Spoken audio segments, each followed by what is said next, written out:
Marlene in Indiana. Marlene, good morning. How are you feeling? Oh, nervous and What are you nervous a about? lot of go. I just have one thing I do want to say is the lady that you talked to earlier, the twin. I am the caregiver, and I agree with what you said. We won't ask for any help because we have no idea what we need. Well, this is a do no common prayers problem to among help. caregivers. We don't know what we need. We don't have the vocabulary to ask what we need. So let's start with the basics. Right. Marlene, when's the last time you saw your doctor? When my, I don't know, in August or July, something because my husband had a doctor's appointment. I had a doctor's appointment at the same time, but I basically didn't matter because I just wanted my husband to be seen. He had more Okay. issues than me. No, he doesn't. He has different issues than you. Okay? Let's start with that right now. He does not have more issues than you. He has different issues than you. And some of his issues are a little bit louder than yours, but that doesn't mean that yours aren't important. You tracking with me so far? Okay. Yeah, So what did your doctor say about your blood pressure?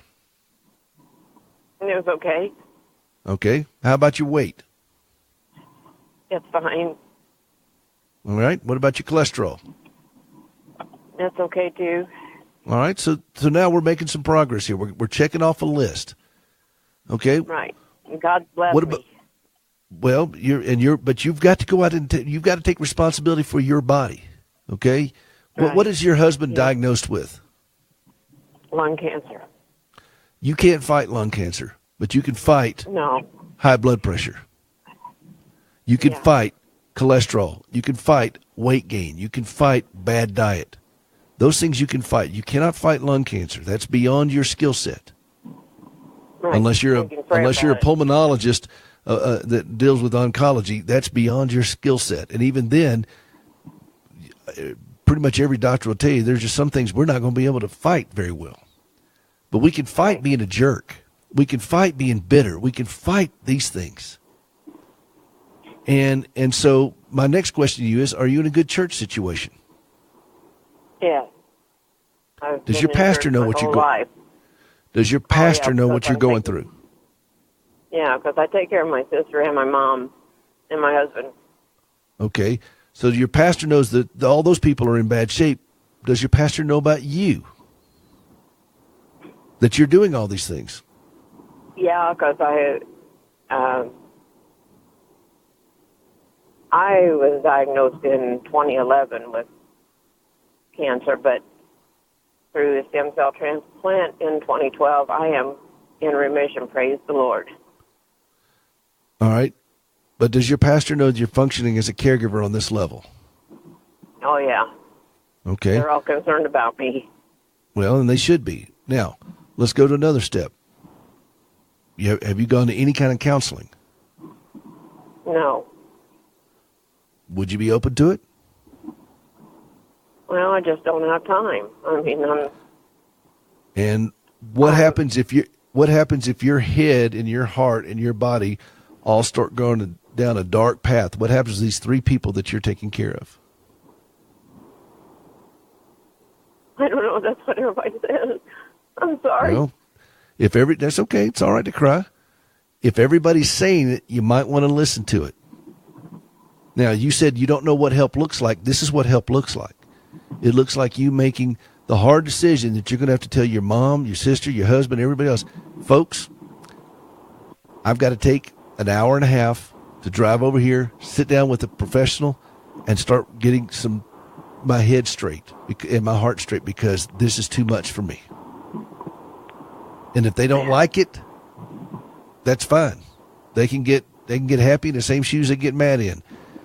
But the point is if you do not do these things and start on a path towards healthiness yourself, it's only a matter of time before you take this thing into a dark place and take everybody with you. Yeah. You have permission to seek help. Okay? You not only have permission, you have a mandate to do it. You are no good to anyone else. if you are stroking out, if you are on the verge of collapse, you're no good to anybody that way. And I know it's scary. I know it's scary, Marlene. I know it is. Yeah. But now, there are support groups out there. There are 12-step recovery programs, and don't dismiss how important those things are, because they are. They are very important, and they're very affordable, and it's your time. And there are a lot of things out there. Don't try to somehow make it work for your situation. There may not be a 12-step recovery group for people who take care of somebody with lung cancer, but there are all kinds of 12-step recovery groups for people who are wrestling with something they cannot control, and they're at the verge of breaking down. But I would start with, maybe you can ask your primary care doctor a referral to a good licensed counselor. Now, this is not pastoral counseling. That's important too, and I'm really big fan of this sort of thing with pastors who do this. But when you're dealing with a long-term situation, eventually you're going to have to turn it over to people who are trained to deal with the nuances of this kind of being a caregiver over a long period of time. And there are people that can do that. And your primary care doctor probably will be able to refer you to one. Okay. And so that would be a great place to start. Okay. Don't try to live out in the wreckage of tomorrow or next week or next year. Let's just live for today. Where are you going right now? You're in the car? Yes, I am. Where are you going? I'm going to the store, to pharmacy, to pick up medicine for my sister. All right. Now, what are you going to do today? What's your plan for today? I am going back to the hospital to pick up my husband and bring him home. All right. And where into this point, are you going to have any fun today at all? Do anything that has any enjoyment for you? Just to have my husband home. Does that bring you joy to have him home? Or does it bring more work? No. It'll be great to have him home. All right. Well, you got this time in the car right now. This is your time. You're listening to the show. You're just hanging out with me and a whole bunch of people on American Family Radio who are caregivers. And, you know, somebody told me the other day, they said a lot of people that call, they don't even ask you a question. And I said, let me tell you why people call this show. If you were in a foreign country and nobody spoke your language, and all of a sudden you heard somebody speak your language, your ears would immediately perk up, and you would just gravitate to that, because all of a sudden now you can communicate. When you listen to this show, you hear somebody speaking your language, and you can you just perk up. You say, hey, you're speaking my language. Yes, we are. Yeah. Every Saturday morning here on American Family Radio, we're live, and this is your time. And we want you to be a part of this. I got an audio book out there. It's very affordable. Get it. Listen to it. I got a CD. Listen to it. Hope for the Caregiver. The podcast is free. Listen to it. HopeForTheCaregiver.com. We're out of time. We've got to go. We'll see you next week. Thanks so much, Marlene, for the call.